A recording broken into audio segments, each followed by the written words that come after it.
오프라인상에 참여하신 여러분들, 예, 반갑습니다. 브라운백 웨비나를 시작하도록 하겠습니다. 저는 사회를 맡은 성공회대 윤석준 교수입니다. 이 브라운백 웨비나를 기획 및 주관하는 지속가능성 연구실 S랩의 연구 책임자이기도 합니다. 총 4부로 기획이 돼서 이번에 마지막 4부를 진행하게 된 이 브라운백 웨비나 시리즈는 저희 지속가능성 연구실에서 기획 및 주관을 하고 서강대학교 사회과학연구소, 서울대 통일평화연구원, 성공회대 동아시아연구소가 공동 주최하는 행사입니다. 이 브라운백 웨비나 기획의 취지는 적극적인 평화에 대한 도전적인 의제와 고민을 보다 더 넓은 학술 네트워크 속에서 함께 나누기 위해서 기획이 되었고요. 이에 그동안 함께 이 주최를 해오신 세 대학의 연구소 및 연구진들에게 다시 한번 감사의 말씀을 드립니다.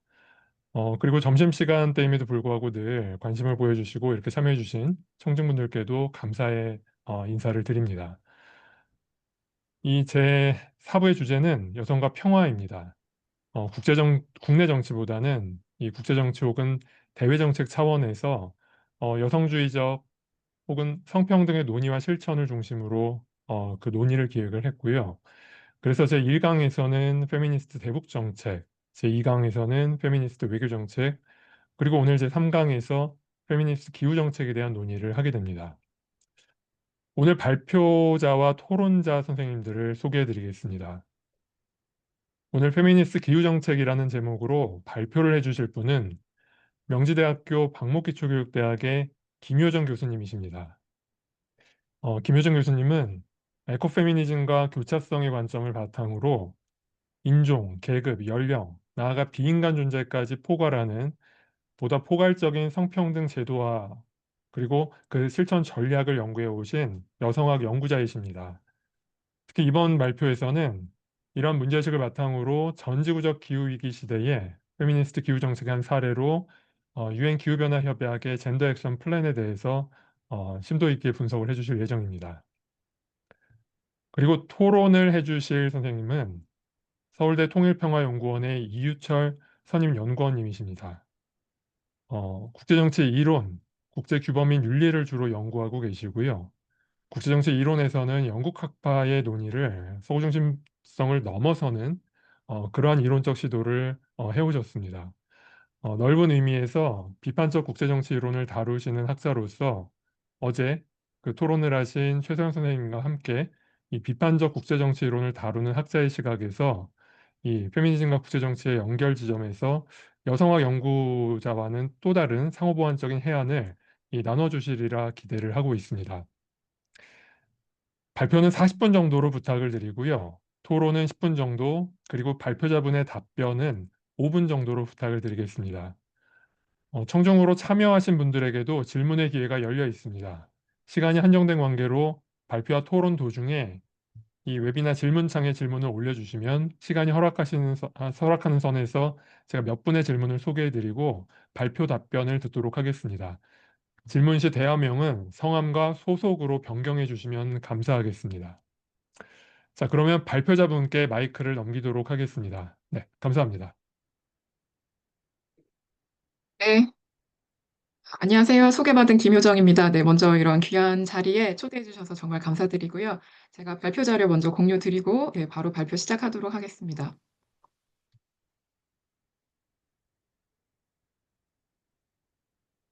네, 안녕하세요. 네, 어, 저는 오늘 이제 페미니스트 기후 정책이라는 굉장히 사실은 큰 주제입니다. 사실 이 페미니스트 기후 정책을 40분 만에 짧게 이야기하긴 어렵지만, 저는 이제 특히 그 중에서도 이 국제적인 맥락에서의 어떻게 우리가 이 페미니스트 기후 정책을 이 국제적인 맥락의 어떤 지침과 협약과 약속을 이 국내의 어떤 이 페미니스트 기후 정책으로 함께 연결시켜서 조금 더 시너지 효과를 낼 수 있을까라는 이제 측면에서 이제 이 사례를 중심으로 좀 설명을 드리고요. 이제 에코페미니즘 같은 경우에는 앞으로 이제 좀 나아갈 방향으로서의 어떤 새로운 정치 전략으로 제안을 드리고자 합니다.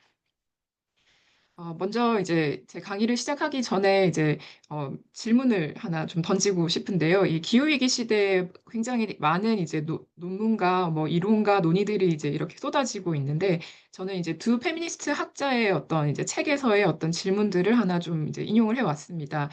자스비어 푸어와 이제 타디아르라는 이제 두 분 다 이제 미국에서 활동하시는 이제 여성학자들이신데요. 이분들은 이제 기후위기 시대에 이제 어떤 생명은 구조되고 어떤 생명은 의도적으로 구조되지 않는가라는 어떤 질문, 누가 살아남는가, 누가 구조되며 누가 잊히는가, 그리고 잔여된 생명들을 어떻게 대할 것인가라는 이 생태 위기 시대에 굉장히 어떤 정치적인 어떤 폭력과 그 안에서의 어떤 선택, 그리고 이제 살아남는 자들, 그리고 여전히 잔여되는 존재들, 이제 이런 질문들을 이제 계속해서 이어서 하고 있는 것 같습니다. 왜 그럼 이런 질문들이 나오는가에 대해서 먼저 네, 저는 이제 기후위기가 어떻게 젠더와 연결되는가. 아마 오늘 여기 강의 들으시는 분들이 누구나 이제 뭐 잘 알고 계실 테고, 또 이런 부분에 대해서 이제 고민을 해보셨거나, 혹은 또 이제 처음 듣는 분들도 계시겠지만, 왜 기후위기가 젠더의 문제와 이렇게 계속해서 결부되어서 논의되고 있는지에 대한 부분을 간단하게 좀 설명을 드리고요. 그럼 이제 이런 부분들을 어떻게 우리가 새로 해결 방향, 혹은 뭐 해결되지 않더라도 어떠한 방향으로 우리가 노력을 하고 있는가라는 어떤 국제적인 맥락에서의 유엔 기후 변화 협약의 어떤 이 성평등 실현을 위한 노력. 처음부터 성평등에 대한 고려를 하지 않았습니다. 그렇지만 어떻게 이러한 어떤 변화 과정을 이렇게 진행되어 왔는지에 대해서 좀 살펴보고 이제 가장 중요한 어떤 지침으로서의 어떤 젠더 액션 플랜에 대해서 설명을 드리는데요. 그러나 이건 역시 여전히 부족함이 많습니다. 그래서 이제 앞으로 어떻게 나아가야 하는지에 대한 이제 논의, 그리고 한국 사회의 현실, 그리고 이제 새로운 방향으로서 에코페미니즘까지 좀 빠르게 진행해 보도록 하겠습니다. 네. 기후변화는 성중립적이지 않다라는 내용을 많이 들어보셨을 거예요. 왜 성불평등할까요? 뭐, 오늘처럼 이제 비가 올 때 비가 여자들한테만 막 내린다든지, 뭐, 쓰나미가 이제 올 때 파도가 여자들한테만 간다든지, 그렇진 않죠. 네. 비는 모두에게 공정하게 내립니다. 그리고 파도도 쓰나미가 일어났을 때 어떤 기후 재난들은 뭐, 날씨가 사람을 이렇게 불평등하게 뭔가 대하진 않죠. 그렇지만 왜 그 2차적인 결과가 다양한 불평등을 더 심화시키는가에 대해서 이제 본다면 결국에는 이 사회적, 문화적, 경제적, 정치적인 우리가 가지고 있는 기존의 구조적 불평등이 기후변화, 기후위기로 인해서 이 불평등이 더욱더 가중되고 심화되는 것이 기후변화의 가장 심각한 문제입니다. 그러니까 기후 변화 자체가 불평등하지 않지만 이것의 결과가 뭐 젠더만이 아니라 뭐 연령, 인종, 뭐 국가 이 모든 어떤 기존에 가지고 있던 불평등을 이중, 삼중적으로 더욱 불평등하게 만드는 것이 기후 변화의 가장 큰 문제입니다. 그리고 그렇기 때문에 결국에는 기후변화의 문제가 우리 사회에 어떤 질문을 하느냐라고 할 때 기존의 이 불평등을 우리가 해결하지 않는다면 더 심각한 불평등으로 갈 것이기 때문에 이 기후변화 문제에 대응한다는 것은 기존의 구조적 불평등을 우리가 해결함으로써 이제 동시에 해결함으로써 이제 기후변화에 대응한다라는 것입니다. 이제 그런 측면에서 이제 젠더의 문제가 계속해서 이제 논의가 되는 것은 이 기존의 어쨌든 성불평등적인 어떤 사회 구조의 문제가 이제 기후변화 이제 결부되는 문제입니다. 또 다른 하나 질문은 혹시 여기 계신 분들 중에 비가 너무 많이 오거나 가뭄이 너무 져서 월급을 3분의 1만 받으시는 분 혹시 계시는지? 네, 이런 질문을 제가 하면은 네, 대부분 안 계십니다. 네, 비가 아무리 온다고 가뭄이 온다고 해서 월급을 30%만 이제 이번 달에는 받겠어라는 분들은 없죠. 네. 그런데 이제 이런 분들이 계시죠. 누구? 농민, 야외 노동자와 같은 어쨌든 이 노동 구조 안에서의 기후 변화에 직접적인 영향을 받는 당사자분들입니다. 이제 그리고 그 중에서도 여성분들이 더 이제 이러한 어떤 불평등을 가지는데요. 이렇듯이 기후 변화는 성중립적이지 않습니다. 기존의 성별 격차나 성불평등을 확대하고요. 또 이제 많은 재난의 어떤 사례들을 보면 뭐 쓰나미로 인해서 여성의 사망률이 남성보다 80%가 더 높다라든지 이런 것은 기존의 어떤 사회문화적 성별 규범, 재난 대응 기술 자체에서의 성인지적인 어떤 관점의 부족, 정보나 어떤 다양한 접근성의 제약 같은 것들이 여전히 이제 여성들이 이에 대한 어떤 불평등과 취약성을 겪고 있고 혹은 이제 여성만이 아니라 다양한 어떤 소수자들이 이런 격차들을 속에서 이제 더 많은 이제 재난의 피해를 받는다라는 것들, 그리고 어떤 경제적 취약성의 문제 역시 이런 부분들과 연결되고 있습니다. 뭐 오늘 저희가 이제 한국 사회의 어떤 그 녹, 탄소중립 녹색성장 기본법에 관한 어떤 리뷰는 아니지만 이제 저희의 어떤 이 넷제로 경제 전환을 위한 다양한 어떤 정책들도 보면은 대부분 굉장히 전통적인 남성의 대표성이 높은 일자리를 중심으로 지원이 되고 있습니다. 원자력, 건설, 제조업 등 이제 기존의 어떤 이런 한국 사회 현재 지금 이 방향성 역시 이 기존의 성불평등을 더 강화시키고 있는데요. 이제 이런 부분에서 우리는 기후 변화를 반드시 젠더와 젠더 관점으로 이제 볼 필요가 있다. 또 이제 젠더 기반 어떤 폭력이 증가하는 문제, 뭐 방글라데시의 가뭄이 높아지면 이로 인한 조혼이나 인신매매가 높아지고 여성의 어떤 폭력 비율이 높아지는 부분들. 왜 그런 일들이 벌어질까? 네, 가뭄이 생기면 이제 농업 생산성이 떨어지고 이로 인한 생계 불안으로 인해서 아이들을 빨리 이제 신부매매를 통해서 이제 조혼을 시키는 거죠. 이런 현상들이 이제 전 세계적으로 나타나는 문제들이 있고요. 한국 역시 이제 여성들의 어떤 뭐 다양한 어떤 그 건강상의 문제 같은 것들이 이제 더 증가한다라는 것들이 보고되고 있습니다. 그리고 이제 온열 사망자의 비율이 이제 여성 노인 비율이 더 높다라든지 이런 것들이 있고요. 결국 이제 기후변화는 기존의 젠더를 둘러싼 이제 문제들을 더욱 악화시키고 다중적인 위협을 만들고 있다라는 것을 간단히 설명드립니다. 자, 이러한 문제들을 이제 이러한 이제 뭐 여성만의 문제가 아니라 어쨌든 이 국제사회는 기후변화 문제 해결을 위한 공동의 노력으로서 이제 유엔 기후변화 협약이라는 것이 이제 체결되었습니다. 여기에는 이제 지구온난화, 기상이변, 사막화 등 이제 다양한 이 기후변화 문제를 이제 다루고 있고요. 그래서 우리가 탄소 감축을 위해 이제 노력하자라는 것에 대한 이제 협약입니다. 그래서 뭐 IPCC라고 하는 이제 유엔 기후변화 협약 아래에 다양한 어떤 바디들 이제 기구들 기구들이 있는데요. 뭐 최근에 또 이제 새로운 보고서를 제출하면서 우리가 어떻게 이제 이 각 영역에서 이 기후 변화를 해결할 것인가에 관한 구체적인 논의들이 이제 진행이 되고 있습니다. 한국 역시 이제 당사국으로서 이제 회원국으로서 초기에 가입을 했고요. 이 당사국 총회는 이제 매년 한 차례씩 이제 진행되고 있습니다. 여기서 이제 협약의 이행 상황을 검토하고 이 효과적인 이행을 촉진하기 위한 결정을 내립니다. 이제 올해 2025년에는 이제 브라질에서 이제 COP 30차 회의가 열릴 예정이고요.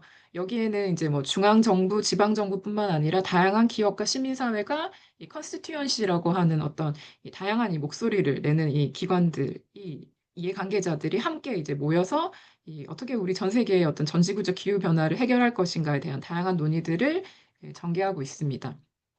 자, 그럼 이제 유엔 기후 변화 협약은 과연 성평등적인 어떤 고려를 해왔는가, 성인지적인가라는 것을 얘기할 때, 자, 1993년에 유엔 기후 변화 협약이 이제 시작이 되었는데요.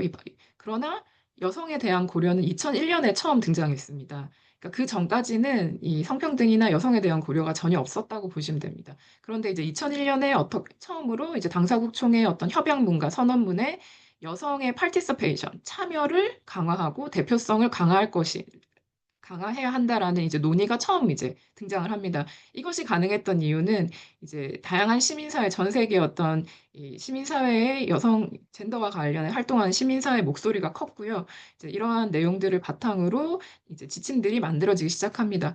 그리고 이제 초기에는 이제 모든 여성의 참여라면 이제 2010년부터는 이제 여성과 원주민과 같은 여성 간의 어떤 차이들이 고려된 어떤 상황들이 이제 고려된 이제 논의들이 등장을 했고요. 그러나 이제 계속해서 뭐 대표성을 확보한다, 한다라는 건 사실 비전이나 선언인 거죠. 그런데 이 구체적인 이 선언을 어떻게 이행할 것인가에 관한 부분에 있어서 사실 등장한 것이 젠더 액션 플랜이라고 보시면 됩니다. 그래서 이제 그 이전에 여성을 참여하자, 대표성을 고려하자라고 하는 부분들이 모아져서 2014년 리마에서 처음으로 젠더에 관한 이제 작업 프로그램이라고 해서 구체적으로 우리 유엔 기후 변화 협약의 어떤 모든 이 이행 과정과 이제 실행 과정과 예산과 이런 부분들이 반드시 성평등을 고려하고 성주리화를 시행해야 한다라는 것에 관한 어떤 선언이 이제 젠더에 관한 리마 프로그램이었다면 2017년에 이제 젠더 액션 플랜은 이러한 선언에 기반해서 정말 구체적으로 어떻게 이행할 것인가에 대한 어떤 지침, 매뉴얼을 젠더 액션 플랜이라고 보시면 됩니다. 그렇게 해서 이제 2017년에 젠더 액션 플랜에 기반해서 이제 지금 현재 이제 다양한 유엔 기후 변화 협약의 모든 어떤 프로그램들과 어떤 프로젝트들은 성평등 실현을 위한 어떤 성주류화를 위한 방향으로 나아가야 하고 있고요. 이러한 것들이 이제 바탕에서 이제 각 당사국들은 이제 5년에 한 번씩 이제 보고서를 제출하고 있습니다. 한국은 한 번도 네, 젠더 액션 플랜에 관한 보고서를 제출한 적이 아직 없기 때문에 앞으로 좀 해야 할 일이 많은 상황입니다. 이것을 이제 연차별로 이제 본다면 2001년에 처음 여성 참여에 대한 부분이 이제 논의가 COP에서 이제 논의가 되고 이제 이 협약문에 이제 담겼고요. 그 이후에 이제 2009년에 이제 이 위민 앤 젠더 컨스티튜언시라고 하는 이제 전 세계 젠더에 관한 이제 여성의 어떤 성평등에 관한 이제 목소리를 담아내는 시민사회 기구를 대표하는 WGC가 설립이 되면서 좀 더 본격적으로 이 당사국 총회에서 성평등에 관한 문제들이 더욱더 다루어지기 시작했습니다. 그렇게 해서 지금 사실은 굉장한 어떤 이제 다양한 어떤 로비와 협상과 논의들 속에서 이렇게 이 성평등에 관한 논의들이 유엔 기후 변화 협약에서 다루어 조금씩 진전하고 있다라고 보시면 될 것 같습니다. 자, 그럼 이제 젠더에 관한 리마 프로그램에 대해서 좀 먼저 보시면요.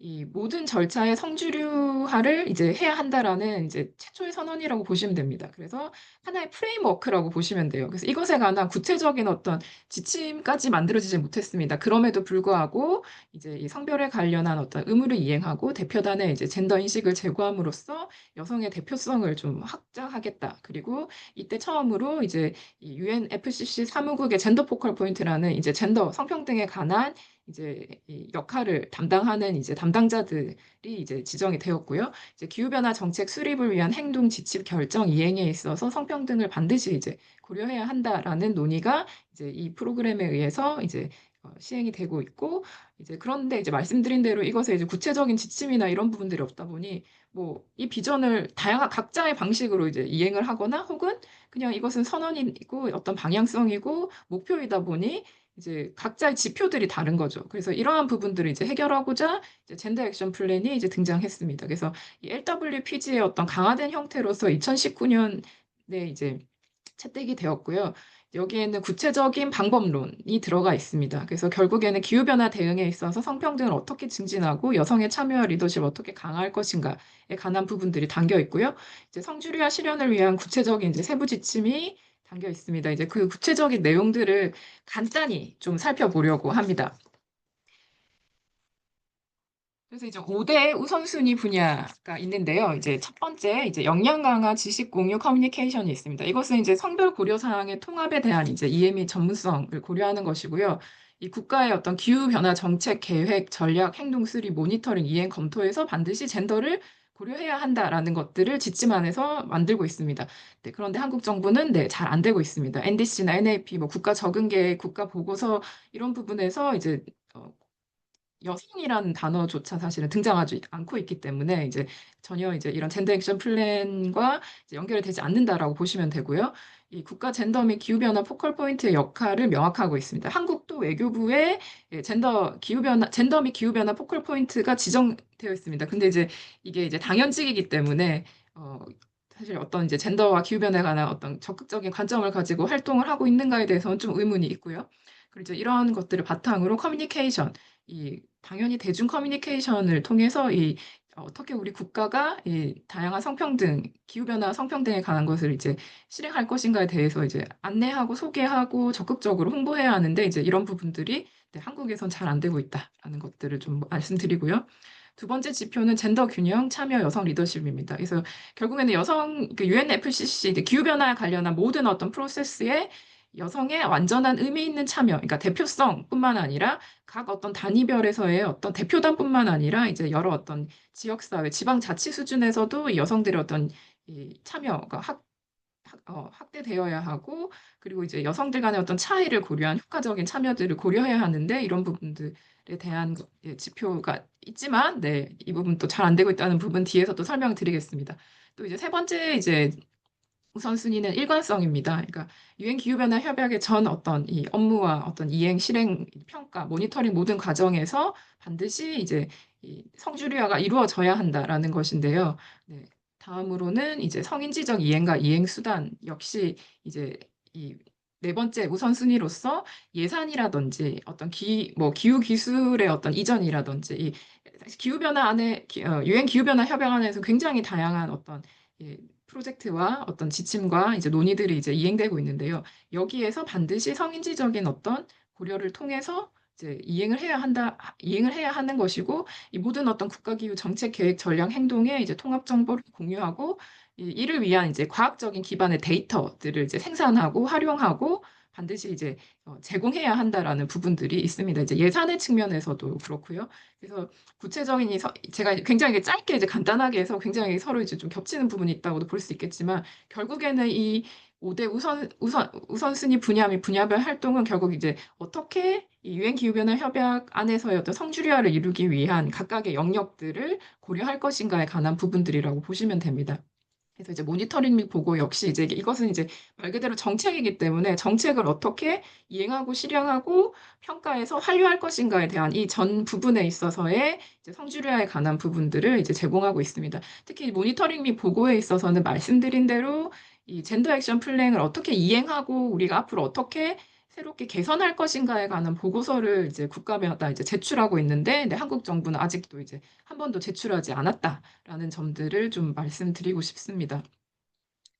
그래서 이제 그럼 어떻게 이제 젠더 액션 플랜 보고를 하느냐라고 할 때 이제 저희 가까운 국가 뭐 굉장히 잘한 나라 많지만 이제 일본 사례를 하나 이제 설명을 드리려고 하는데요.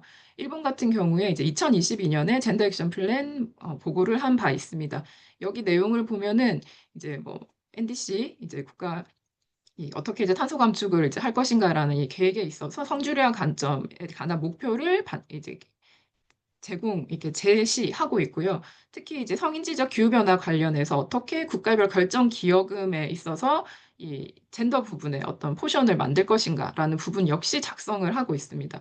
또한 이 기후변화 정책에서 이제 이 기후변화 정책은 사실 이걸 따로 이렇게 할 수는 없습니다. 사실 모든 정책 영역의 기후변화와 사실 성평등이 함께 교차적으로 고려돼야 되는 크로스 커팅 이슈라고 보시면 되는데요.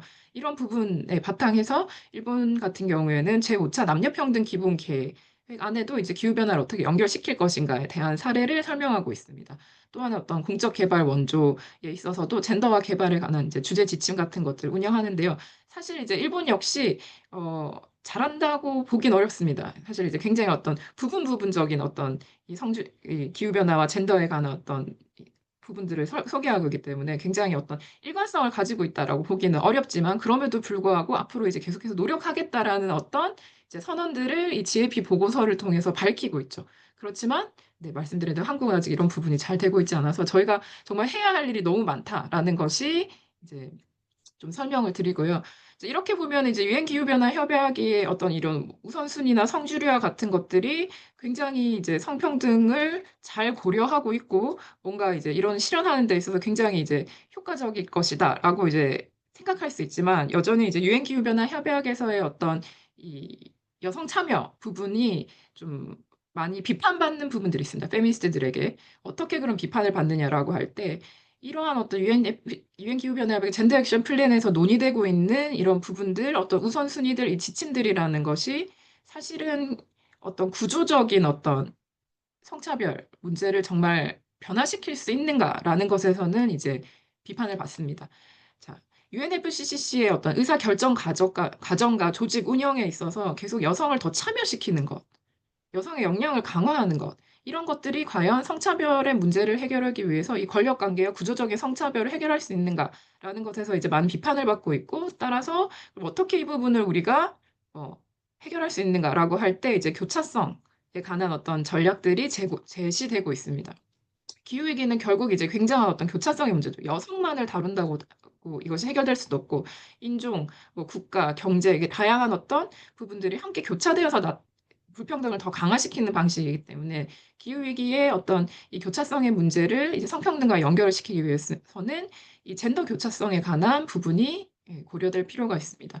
그럼 구체적으로 이런 국제적인 맥락에서 젠더 교차성을 접목시킨다는 것은 무엇인가라고 할 때 하나의 사례로서 2022년에 이제 개최된 제66차 여성지휘위원회 사례가 있습니다. 여기서는 이제 기후변화와 환경변화에 있어서 이제 어떻게 이제 성평등을 고려할 것인가라고 할 때 이 교차성에 관한 부분이 등장을 합니다. 자, 교차성을 고려한다라는 것은 크게 두 가지 구조적 교차성과 경치적 교차성으로 구분이 되는데요. 어, 먼저 이제 구조적 교차성이라는 말 그대로 이제 어떤 특정 어떤 집단의 이제 불평등이 교차한다라는 거죠. 뭐 예를 들어 이주 여성의 어떤 이주 여성에 관한 부분을 한국 사회 이주 여성의 폭력 피해 이주 여성이라고 볼 때, 폭력 피해라는 것이 어떤 젠더적인 어떤 불평등으로 나타날 수 있겠지만 이주 여성이라는 이중적인 어떤 교차적인 불평등이 등장한다는 거죠. 이런 것들을 이제 구조적 교차성이라 본다면, 이 정치적 교차성은 어떤 정책이 이제 이렇게 실행되고 이행될 때 어떤 그 집단의 정체성으로 인해서 의도하지 않게 배제되는 영역이 생긴다는 거죠. 어떤 여성 정책이 어떤 특정 성소수자를 배제하는 어떤 일이 벌어질 수도 있고요. 이런 것들을 이제 구조적 교차성과 정치적 교차성으로 이제 설명을 하고 있는데, 어, 이제 결국에는 이제 젠더 교차성을 고려한다는 것은 이런 구조적, 정치적 교차성을 함께 고려한 방식으로서 성평등이 나아가야 한다라는 것입니다. 그러면 기후 문제에 있어서 성평등을 고려한다는 것은 무엇이냐라고 할 때 결국에는 이제 여성을 하나의 어떤 단일 집단으로 보기 어렵다는 거죠. 이제 여성 모두에게 동등하게 평등하다라는 것은 불가능하다. 그리고 여성의 참여만을 고려하는 것이 아니라 어떤 성균형을 맞추는 거, 여성 몇 명, 남성 몇 명, 이것이 성평등이 아니라 결국 국제적인 정책에 있어서 성평등 문제를 통합하고 성별 체계의 어떤 불균형이나 이런 부분들을 시정하기 위해서는 더욱더 적극적인 조치로서 이제 교차성 논의가 전 세계적으로 페미니스트들에게서 굉장히 이제 주장되고 강조되고 있고 이런 부분들이 국제 정책에서 일부분 이제 적용되기 시작하고 있습니다. 그래서 이제 제27차 이제 당사국 총회, 유엔 기후변화협약 당사국 총회 이제 당사국 총회가 끝나면 이제 성별 구성 보고서가 계속 항상 이제 출간이 됩니다. 이 성별 구성 보고서는 뭐냐면 유엔 기후 변화 협약의 총회 전체 이 참여 인원의 여성과 남성의 어떤 구성의 어떤 비율, 누가 발언을 할 때 더 많이 발언을 했는지 몇 초까지도 이제 다 이 성별 구성 보고서 이제 보고가 됩니다.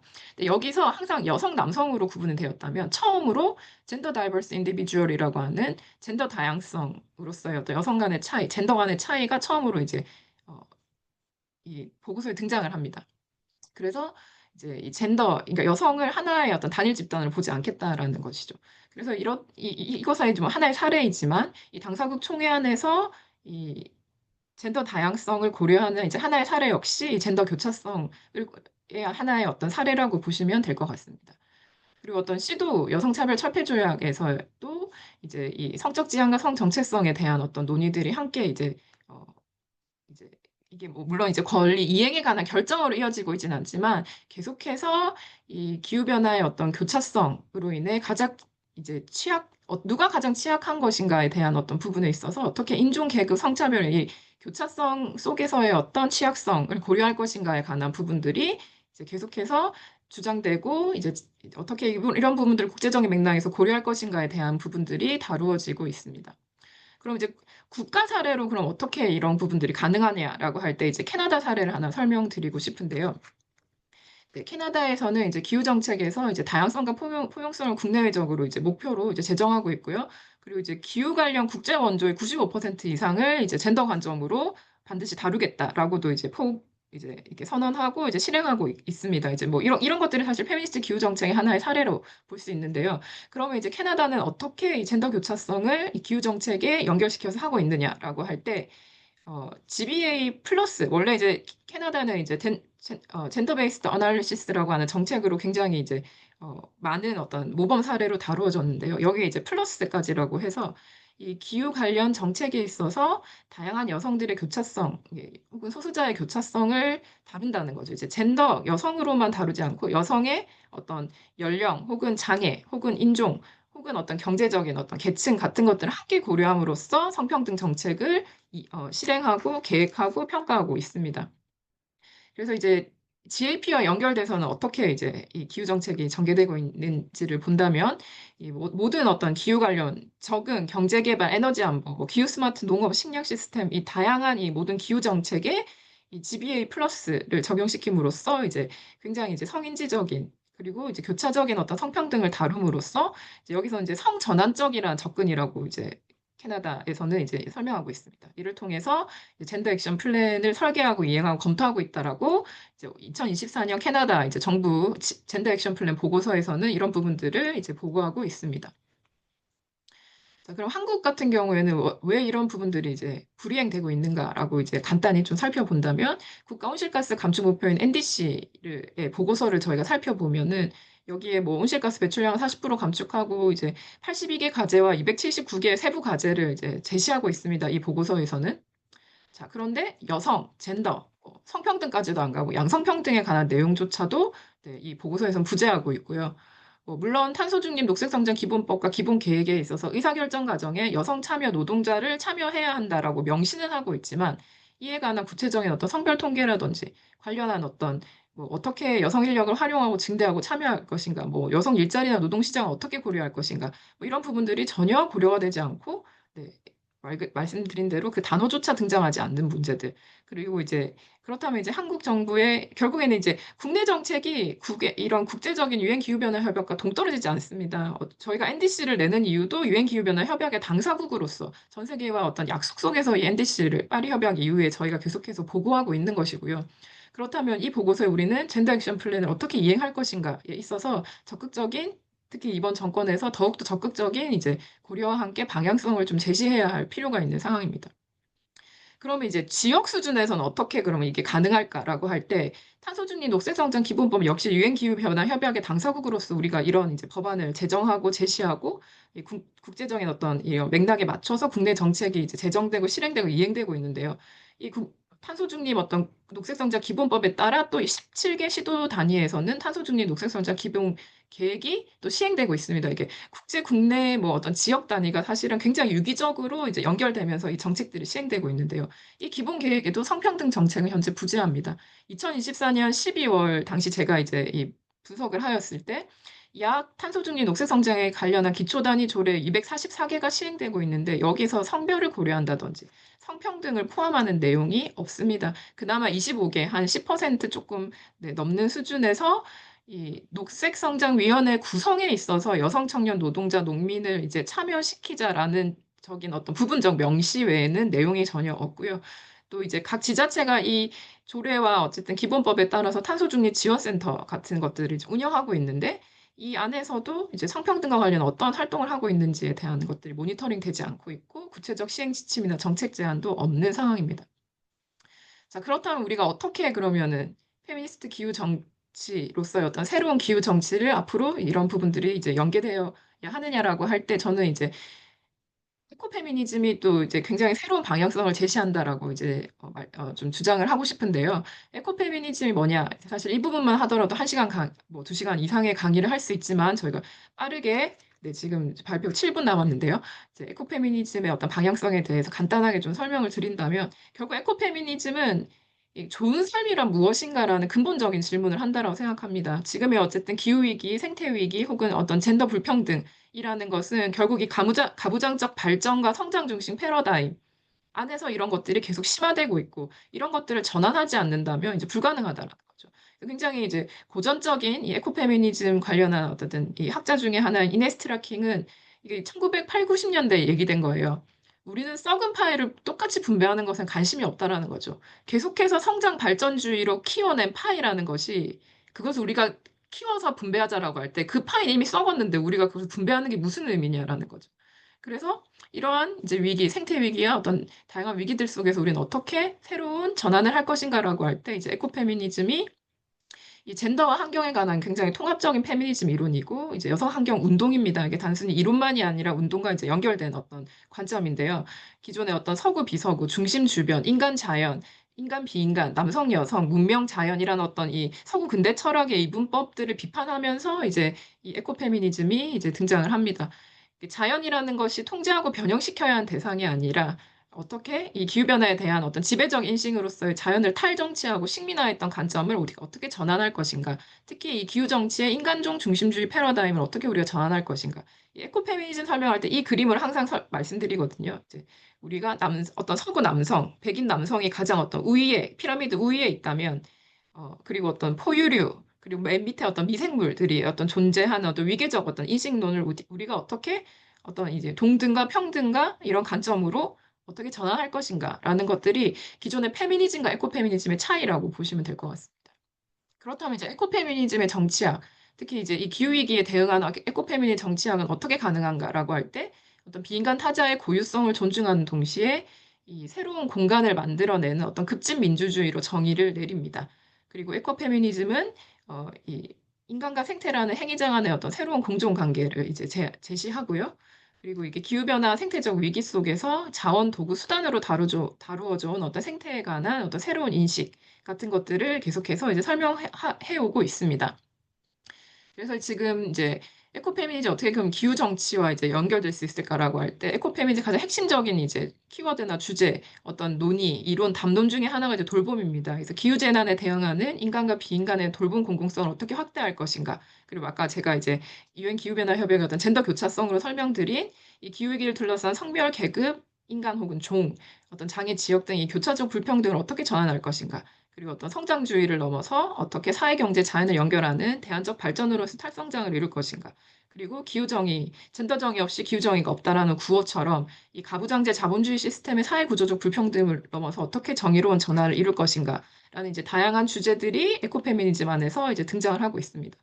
자, 그러면 이제 이 에코페미니즘이란 논의가 어떻게 다시 또 유엔 기후변화 협약이라는 굉장히 거대한 어떤 국제적인 맥락에서의 어떤 젠더 액션 플랜과 연결될 것인가라고 할 때, 이 한국 사회의 이 젠더 액션 플랜을 시행하는 과정에 있어서 국제적인 혹은 국가적인 어떤 지역적인 수준에서 우리가 이러한 어떤 지침들을 딱 이제 기본적인 어떤 지침들을 해 나가면서 정말 최소한의 여성 참여를 이루는 것에서부터 어떤 이 구조적 어떤 성불평등 혹은 이 구조적 어떤 이 정치적 어떤 성불평등을 이제 전환시키기 위한 과정으로서의 어떤 정책들이 함께 이제 해 나가야 하는 것도 있지만, 이런 단계적인 어떤 그 사고를 넘어서서 정말 이 생태적 전환 사회로 우리가 나아가기 위해서는 이 얘기하는 어떤 젠더 불평등이라는 부분에 있어서 어떤 젠더를 단순히 어떤 뭐 그 생물학적 여성으로서만 다루는 것이 아니라 다양한 어떤 성적 소수자들, 그리고 인간만이 아닌 어떤 비인간을 함께 고려하는 방식으로였던 논의로 이제 저희가 이제 좀 적극적인 확대와 확장과 전환이 지금 필요한 것이 아닌가. 근데 그것을 어떤 구체적인 뭐 그럼 실현 뭐 사례는 어떻게 갈 것인가라고 할 때 굉장히 이제 다양한 어떤 상상력 같은 것들이 필요한 것 같습니다. 뭐 이미 이제 남미 사회에서 자연의 권리를 인정한 뭐 볼리비아나 에콰도르에서 어떤 그러한 어떤 헌법 개정 같은 것들도 저희 역시 함께 이제 고려가 될 수 있을 것 같고요. 이미 이제 저희 이 지속 가능성 연구실에서 이제 그 이전에 아마 그런 부분들도 함께 다루신 걸 제가 유튜브로도 보았는데요. 이제 그러한 굉장히 어떤 포괄적인 논의들이 함께 이제 나아가야 하는 것이 지금 우리 이 앞으로에도 또 새로운 어떤 이제 이 정치적인 어떤 정권의 어떤 시작 속에서 페미니스트 교육 정치로 나아갈 수 있는 어떤 방향성이 아닐까라는 논의를 드리고자 합니다. 네, 그러면은 발표는 여기까지 하도록 하겠습니다.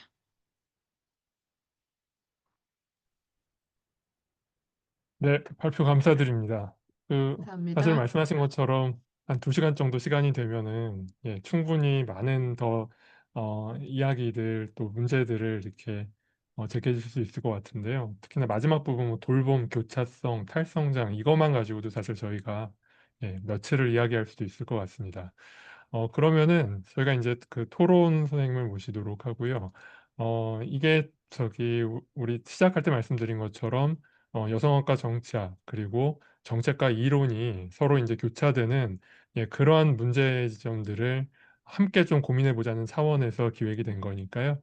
예, 청중분들께서도 그 부분을 유념해서 예, 들어주시면 감사하겠습니다. 예, 그럼 이유철 선생님 부탁드립니다.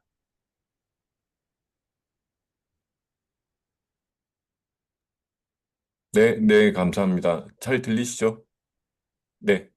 어, 제목만 보고는 이거는 3시간짜리인데, 3시간짜리 특강인데 라는 생각이 들었고, 내용을 살펴보면서, 그리고 오늘 발표를 들으면서, 이거는 어디서부터 시작해야 되지? 라고 하는 고민이 사실은 굉장히 많이 들었어요. 네.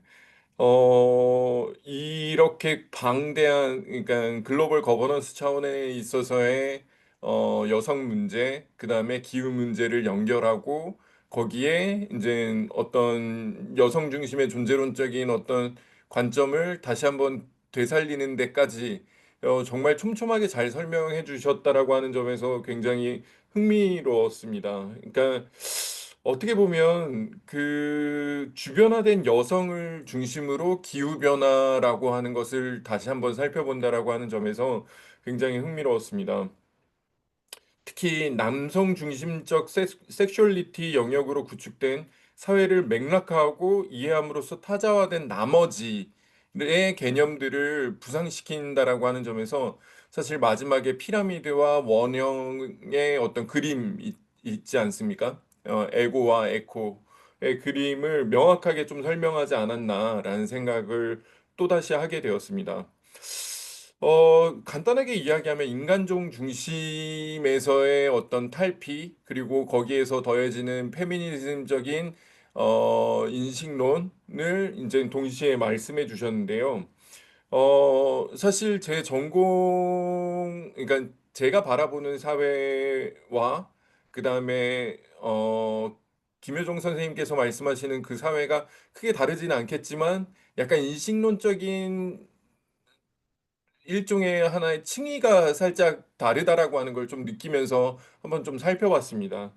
특히 여기에서 사실 마지막 부분에서 굉장히 많은, 아마 이거를 하나하나 설명하려면 막 너무 많으셔 가지고 설명을 못 하셨겠지만, 그러니까 에코 페미니즘적인 관점에 있어서의 어떻게 이것을 실현할 것인가에 대한 고민들이 어떤 다양한 상상력과 고민들을 통해서, 그리고 지역과 사회, 그다음에 국가 확장되는 하나의 우리의 액션 플랜들을 수행해 나가면서 가능하다라고 하는 이야기들을 해 주셨습니다. 저도 마찬가지로 절대적으로 그러한 부분에 있어서에 대한 고민들을 공유하는 바 있는데요. 그러면 사실 여기에서 비어 있는 부분들을 제가 그러면 한번 좀 고민해 봐야 되지 않을까라는 생각을 한편으로 해 봤습니다. 예, 가장 대표적으로는 이건 국가에 대한 개념이 나타나는 것 같습니다. 그러니까 사실 국가라고 하는 그 개념 자체가 지배규범이 생산해낸 담론과 효과가 재현되는 하나의 장으로서 존재를 하는 거거든요. 그러니까 그러한 지배 담론이 재현되는 담론의 장으로서의 국가. 그러면 이 국가에서 이것을 어떻게 해체시켜 나가야 될 것인가라고 하는 지점들이 어 우리가 우리의 고민이 필요하다라고 하는 지점인 거죠. 이거는 더 나아가서 글로벌 거버넌스 체제에서 가장 논의가 활발하게 되어질 수밖에 없는 주권 국가의 하나의 위상에 대한 논의도 사실은 마찬가지로 어 우리가 페미니즘적으로 페미니즘적으로 다시 한번 이해가 필요하지 않나라는 생각도 한편으로는 들었습니다. 그러니까 일종의 페미니즘적인 사고방식에서 바라보고 있는 사회라고 하는 개념은 가족보다 규모가 큰 부족이나 국가가 형성되어 가는 역사 속에서 사람들을 묻는 방식으로 하나의 고민되어져 왔다라고 하는 거죠. 근데 이 가족주의적인 단결이라고 하는 것은 일종의 강력한 군대를 가진 왕족이 국가를 수립해가는 과정에서는 왕권에 대한 보호가 약속이 되고, 19세기 민족주의 시대에 이르러서는 일종의 뭐 국민의 아버지로서의 역할을 담당하는 것이 바로 일종의 남성의 서사였었다라고 하는 거죠. 이러한 남성 우월적인 가부장제라고 하는 남성 엘리트 집단이 움직이는 하나의 국가, 그 안에서의 주권의 개념을 21세기 지금 현재에도 마찬가지로 이어져 내려오고 있다는 거죠. 그랬었을 때 이것을 단순히 해체시킨다라고 하는 개념이 사실 어떤 상상력을 필요로 할까?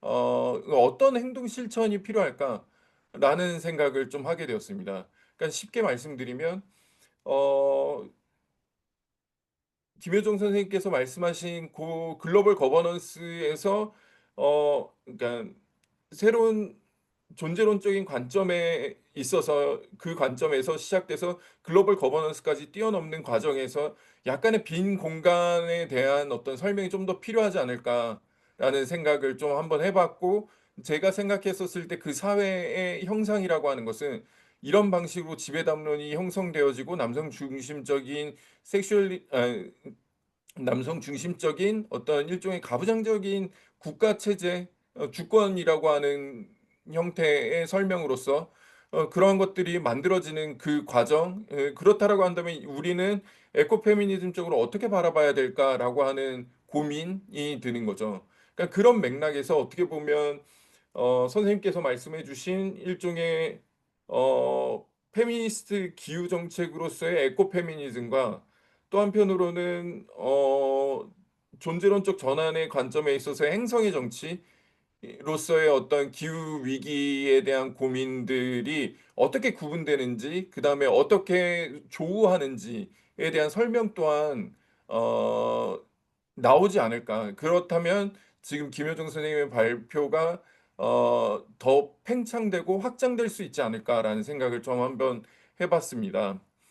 어, 제가 이 과정에 대해서 고민이 드는 이유는 일종의 근대 국가 형성이라고 하는 것이 남성성의 결과라고 하는 고민에서부터 시작되는 거죠. 그랬었을 때 여성의 존재라고 하는 것을 어떻게 그 주변화되어 있었던 타자화되어 있었던 여성이라는 존재를 어떻게 주 무대로 끌어올리고 동시에 그것을 어떻게 그 중심으로 기후 위기에 대한 문제를 어떻게 해 나갈 것인지에 대한 문제 이 두 문제가 교차되어야지만 사실은 김효정 선생님 발표하신 이 내용이 완성이 된다라고 여겨지거든요. 그런 부분에 있어서 약간의 질문과 의견을 더하면서 토론을 마치도록 하겠습니다. 감사합니다. 예, 토론에 대한 예, 답변과 예, 그 또 관련된 논의를 혹시 추가로 해주실 게 있으시면은 예, 김희정 선생님께서 말씀해 주시면 되겠습니다. 네, 좋은 질문 정말 감사드리고요.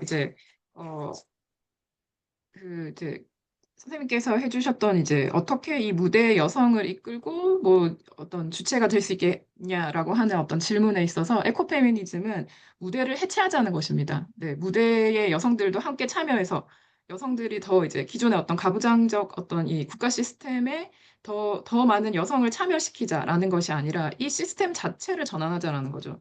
왜 그 무대는 여전히 견고해야 하는가에 대한 어떤 질문을 드리면서요.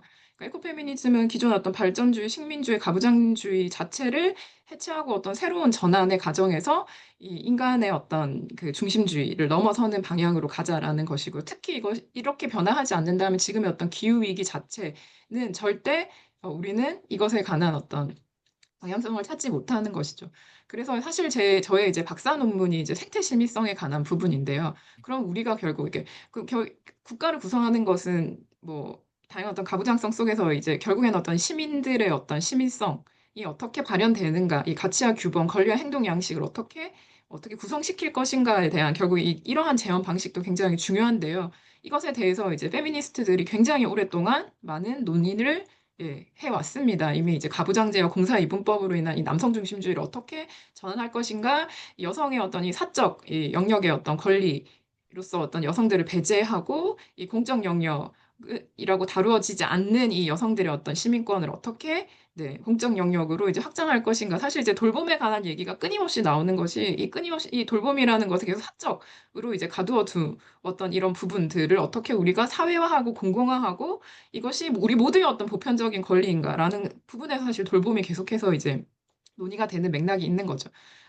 그런데 저는 이 시민성을 굉장히 페미니즘적으로 전환시키는 것만이 아니라 굉장히 생태적인 방식으로도 함께 우리가 전환하지 않는다면 이 기후위기 문제에 우리가 대응할 수 있는 시민성은 불가능하다. 그럼 어떻게 여성주의적이면서도 생태주의적인 어떤 시민성으로 우리가 어떻게 전환해 갈 것인가, 혹은 이 에코페미니즘 기반에서 우리는 어떠한 새로운 생태 시민성을 논의할 것인가에 있어서 저는 이 비판적 에코페미니즘의 관점에서 이 지구적 어떤 생태 위기에 어떻게 대응할 것인가에 대한 어떤 논의들을 박사 논문에 썼고요. 그것은 단순히 어떤 인간의 권리만이 아니라 어떤 이런 환경권을 어떤 인간의 권리의 소유권으로서의 어떤 문제가 아니라 어떻게 이 생태적인 어떤 연결성들을 고려함으로써 우리의 결국엔 법제도나 이런 부분들이 함께 사실은 변화되어야 하는 시점이라는 생각이 듭니다. 네, 그래서 그런 부분들에 대해서 시간이 충분하지가 않아서 뭐또 기회가 된다면 이런 부분들에 대해서 좀 더 설명을 하면 좋을 것 같고요. 그런데 이런 여성주의 생태 심의성이라는 개념을 통해서 어떻게 이 기존의 어떤 사적인 영역으로 가두어져 왔던 여성들의 어떤 생태적 실천, 혹은 여성만이 아니라 어떤 소수자들의 어떤 실천 같은 것들이 어떻게 생태적 어떤 책임과 권리이자 시민적 실천으로 우리가 확장시키고 공공화하고 사회화할 것인가. 그리고 그것을 통해서 아까 얘기했던 그 무대를 새롭게 만들어낼 것인가. 라는 어떤 부분들에 대해서 저희가 좀 더 많은 논의를 해나가면 좋을 것 같습니다. 네.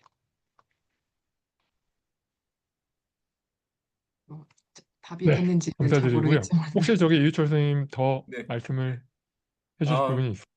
네, 네, 아니요, 뭐, 충분히 답변을 해주셨을 것 같고요. 고민되는 지점은 아마 비슷한 지점이기 때문에, 딱 거기에서 멈춰지는 부분도 없지 않아 있는 것 같습니다. 그러니까, 저도 마찬가지로 해체를 이야기한다라고 하는 건 알겠는데, 동시에, 대전환을 만들어내서 재구성을 하자라고 하는 의미를 동시에 말씀하셨기 때문에, 그렇다라고 한다면 해체와 재구성의 그 과정들이라고 하는 게 우리에게 굉장히 좀 고단한 네, 과정이 되겠다라는 생각을 좀 많이 해보았습니다.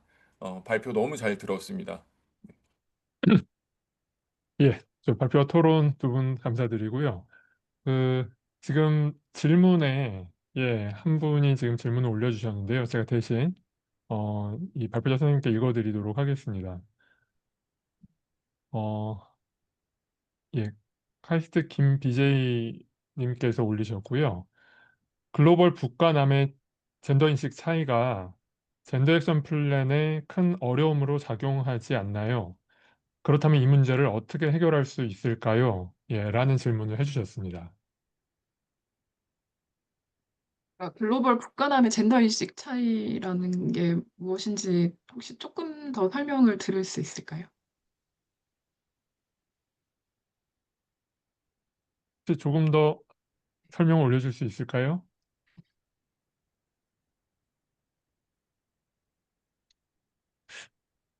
추정컨대 선진국과 개도국에서의 그 인식 차이 부분이 아닐까요? 그러니까 그 여성이라고 하지만은 또 페미니즘이라고 하지만은 이 선진국과 개도국, 그러니까 북과 남에서 이제 인식 차이가 있다라고 이야기들을 하는 부분들, 그 이야기에 대한 질문이 아닐까 싶은데요.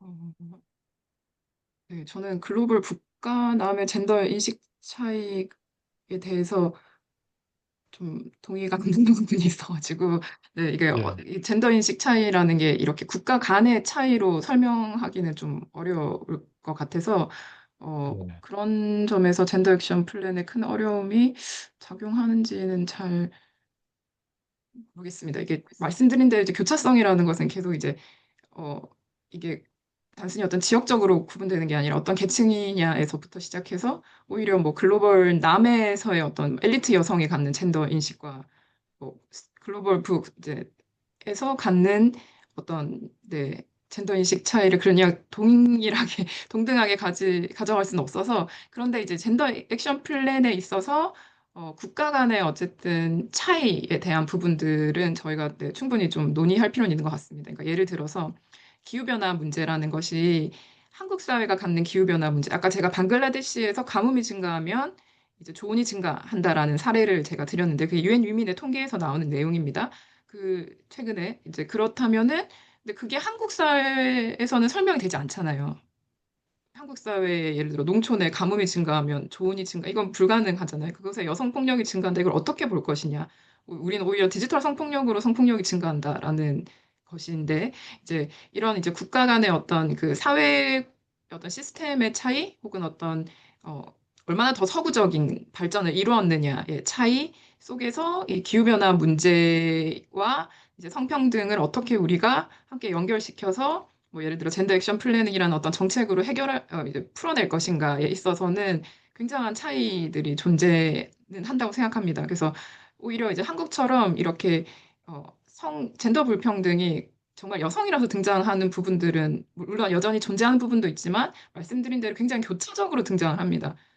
청년 여성이냐, 청년 남성이냐, 혹은 노인 여성이냐, 노인 남성이냐에 따라서 이 젠더 불평등의 양상이 다르고 내용이 다르고 그리고 기후변화로 인한 어떤 차이 역시 도시에 사는 여성이냐, 혹은 도시에 사는 남성이냐, 혹은 농촌에 사는 여성이 농촌에 사는 남성이냐에 따라서도 기후변화의 어떤 그 영향이 다르죠. 그렇기 때문에 더욱더 이 젠더 교차성이라는 관점을 통해서 우리가 정책을 설계하고, 그냥 단순히 여성 혹은 남성으로만 설명될 수 없다라는 부분들을 이제 말씀을 좀 더 드리고 싶고요. 이것은 글로벌 사우스 역시 동일하다고 생각합니다. 글로벌 사우스 안에서의 어떤 여성 간의 계층 차이는 굉장히 더 심하죠. 예를 들어 인도의 카스트 제도에 따른 이제 여성들 간의 차이라는 것들을 이제 고려하기 위해서는 저는 이 역시 굉장히 교차성의 어떤 관점에서 정책을 설계하고 하지 않는다면은 오히려 말씀드린 대로 이제 기존의 불평등을 더 심화시킬 수 있다라는 부분들을 로 조금 이제 이 질문을 조금 선회해서 답변을 좀 드리고 싶습니다. 예, 예, 답변이 충분히 되셨으리라고 생각을 합니다. 자, 그리고 이제 마지막으로요. 이제 마무리를 하면서 그 사실은 이 부분을 기획을 하면서 그 예전에 이제 그 김효정 선생님께서 쓰셨던 그 또 이제 다른 여러 연구자분들 쓰셨던 이제 그 여성 농민과 관련된 부분들 그러니까 사실 오늘 이 지금 자리에서 다루진 않았지만 저는 우리 지금 오늘 2025년 지금이라고 생각을 할 때 가장 유효성 있는 정책이자 문제의식이 될 수 있다라고 생각을 합니다. 그래서 사실은 그러한 연구들이 기존에 많이 여러 선생님들이 수행을 해오셨고 또 고민을 해오셨기 때문에 이러한 부분들이 정책으로서 실제 연결될 수 있는 그러한 좀 계기가 뭐 이것뿐만이 아니라 좀 있었으면 하는 바람이 있었고요. 그래서 이제 특히나 이제 어, 페미니스트 이제 기후 정책이라고 할 때 저희는 이제 국제 정치 차원에서의 이야기들을 주로 나눴지만 그게 이제 사실은 국내 안에서의 여러 가지 정책 혹은 정치의 문제들 그런 문제들하고도 굉장히 밀접하게 연관되어 있기 때문에 이러한 부분들 오늘 발표해 주시고 토론해 주신 내용들 가지고서 또 여러 분들께서 그 의제들을 더욱더 확장시켜 나가는 그런 좀 계기가 됐으면 하는 바람입니다. 자, 그러면 이것으로 오늘 이 브라운백 웨비나를 마무리를 하도록 하고요. 사실 이제 이 브라운백 웨비나 저희가 이제 전환의 시대 평화에 대한 새로운 고민이라는 제목으로 지난 2년간 진행해온 여정을 마무리하는 자리이기도 합니다. 사실 이제 조금은 낯선, 그래서, 이것이 왜 평화인가라는 반문을 받을 정도로요. 조금은 낯선 주제들, 하지만 이 문제들과 관련해가지고, 상당히 많은 분들이 이미 그 발자국을 내주신 부분들이 있었기 때문에, 이러한 기획들이 가능했고요. 그래서, 오늘 발표해 주신 선생님들, 토론해 주신 선생님들뿐만이 아니라, 그동안 함께 해주신 여러 발표자, 토론자 선생님들, 그리고 새 대학의 연구진들, 그리고 늘 이 점심시간에 이 샌드위치를 저희가 제공도 못 해드리는데, 이 시간을 함께 해주신 여러 청중분들께 다시 한번 감사의 인사를 드립니다. 저희는 이후에 이제 새로운 계획으로 다음에 다른 브라운백 웨비나로 다시 찾아뵙겠습니다. 자, 그러면 오늘 그 논의의 자리를 마무리를 하도록 하겠습니다. 여러분 감사드립니다.